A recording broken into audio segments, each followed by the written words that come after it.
Вчера вечер помеѓу 20 и 23 часот, засега непознати сторители извршиле тешка кражба во куќа на 37 годишник, лоцирана на улицата 152 во Тетово. Откако насилно го отвориле балконскиот прозорец на првиот кат од задната страна на куќата, ја провалиле и вратата и целосно ја пребарале внатрешноста, пошто одзеле разновиден златен накид. Со одземениот накид, чија вредност собственикот ја проценува на околу 3000 евра, кратците незабележани од никого ја напуштиле куќата.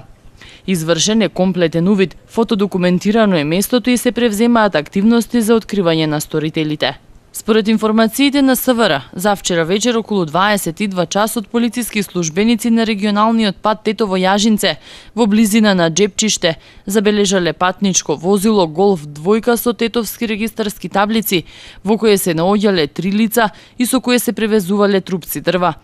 Возилото со голема брзина се упатило кон Джепчиште, а набрзо потоа било пронајдено паркирано во дворот на куќата на 46 годишник. Во возилото имало метар кубен буково дрво и моторна пила, кои со потврда се одземени и предадени се на шумската полиција за натамошна постапка. Ноќеска пак околу 1 часот и 50 минути на улицата Илинденска во Тетово, патничко возило Голф со тетовски таблици изгубило контрола и удрило во метален електричен столб. Повредени нема, а материјалната штета изнесува 50.000 денари. Извршени увид и се утврдуваат причините за излетувањето и се друго поврзано со оваа сообраќајна несреќа.